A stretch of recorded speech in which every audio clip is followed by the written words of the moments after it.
Students Loan Bureau announced a student loan relief package for tertiary students impacted by Hurricane Melissa. Joining us this morning to tell us about that package. Benefits being offered are Cheryl Sergiu, the Director of Client Relationship Management Services at the Students Loan Bureau, and Rashawn Winter is back with us, President of the UWI Mona Guild. Going to talk through, and he has some recommendations, as Rashawn always does, for more that can be done. Good morning to you both. Thank you for being here. Good morning. Good morning. Thanks for having us. Cheryl, this is good news. It is. I heard the minister say, yes, things are tough, and yes, we had a hurricane, but we're following through on our promise. Tell us high level what the package outlines or what the package consists of. Okay, so for the Hurricane Melissa relief, what the Students Loan Bureau has done is to offer a grant to all our beneficiaries whose permanent address is listed in those 5 affected parishes. That's Westmoreland, Trelawney, St. James, Hanover. Am I missing one more? St. Anne. No, not St. Anne. St. Elizabeth. Right, St. Elizabeth. Right, correct. Right, so those 5 affected parishes, what we'll be offering is a grant for those persons who are still in school. So if it is that your loan is in repayment, this doesn't apply to you. So it's particularly for those persons who are still in school. Mm-hmm. And so that grant should assist persons in terms of, try to assist them in terms of recovery.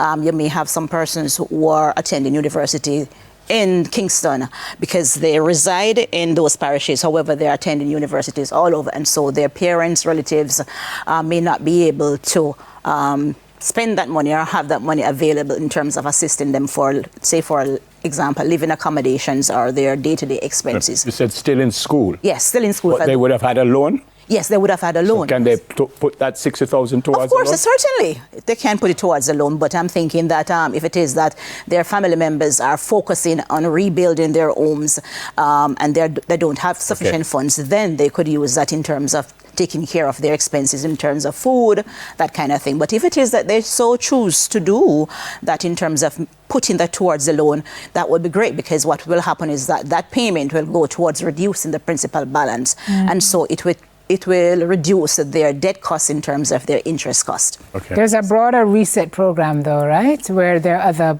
benefits that have come. Right, so we just spoke about the moratorium customers, that persons that are still in school. Now we have our beneficiaries whose loans are in repayment.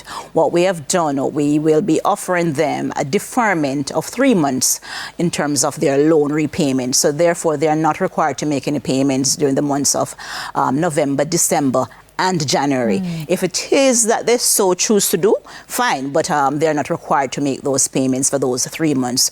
What that means is that their interest cost, if their loans were in arrears and there were late fees, their insurance premium, those amounts will be deferred.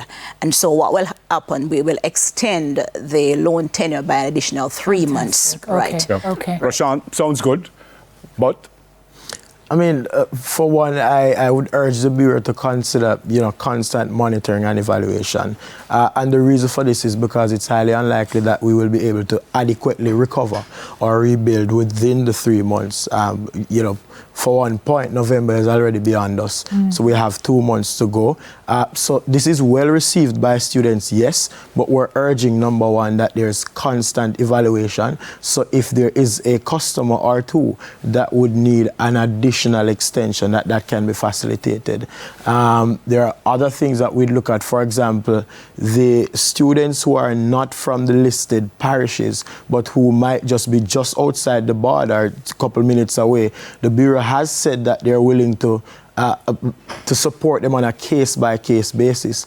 But you can understand the concerns from students as it relates to how quickly the Bureau will be able to process these applications and the certainty that might exist, because as it stands, we're not yet sure of the eligibility requirements and so forth. What would you have preferred in that case? Right, so we are asking the Bureau to set clear eligibility requirements, as well as to give assurances that these applications will be processed in a timely manner, because it's responsive to recovery.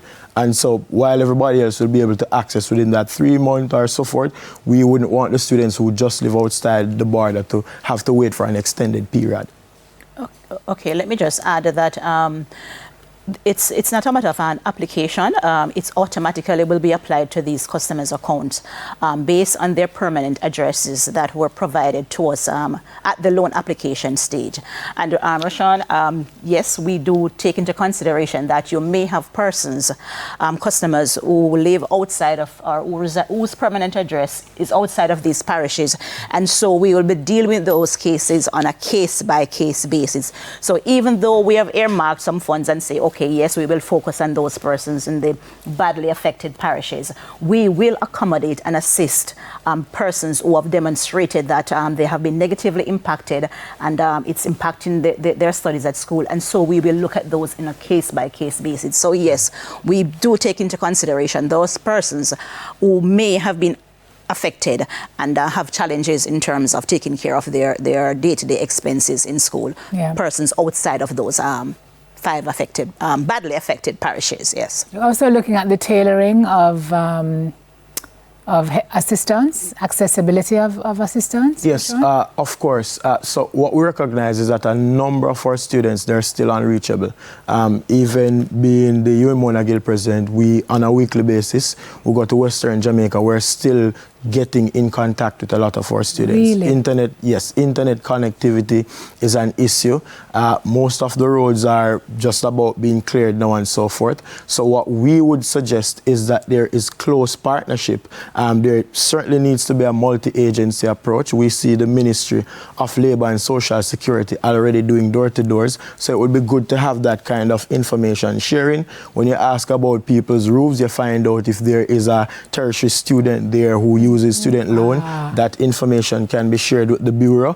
We would also encourage that for the application process that they use the parish disaster coordinators or officers and members of Parliament, because a lot of our students would have lost their devices, some of their documents and so forth during the disaster. So verifying if any process of verification is needed, then perhaps some leeway might have to be given. So that is what we would encourage in terms of accessibility. Yeah. Yep.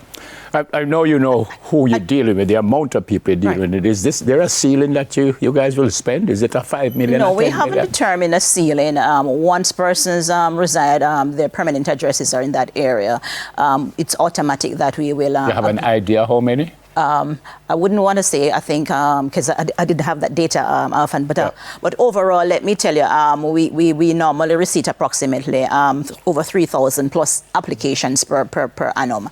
And so I would say probably about a third of those applicants each year would be residing in that area.